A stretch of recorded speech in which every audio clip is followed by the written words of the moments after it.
எல்லோருக்கும் வணக்கம். இன்னைக்கு சதுர்வித உபாயம் என்பது பற்றி பேச இருக்கிறோம். அரசியலில் அந்த காலத்திலே அரசியலில் பயன்படுத்துவார்கள், இந்த காலத்திலையும் பயன்படுத்துகிறாங்க. சாம பேத தான தண்டம், அதுதான் சதுர்வித உபாயம்னு பேர். சாமம்னா சமாதானமாக பேசி போகிறது, அதுதான் பகவான்கிட்ட கிருஷ்ணர்கிட்ட சமாதானமாக போகணும்னு தர்மர் சொன்னார். சாம அடுத்தது பேதம், பழைய அந்த பகைமை பகைவர்களிடத்திலே இருக்கிற நண்பர்களை நம்ம பக்கம் இழுக்கிறது, அதுதான் பேதம். அதுதான் விபீஷணனை ராமாயண காலத்திலேயும் வியாச பெருமானை மகாபாரத காலத்திலேயும் தன் பக்கம் இழுத்தார் பகவான்.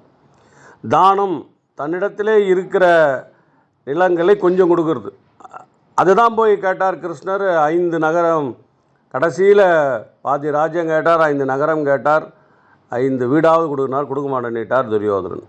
அடுத்து தண்டம், போர் புரிதல். இந்த போரில் வெற்றி பெறுவது, அது பின்னாடி நம்ம எல்லாருக்கும் தெரியும் நண்பர்களே. இதுதான் சாம பேத தான தண்டம். வணக்கம்.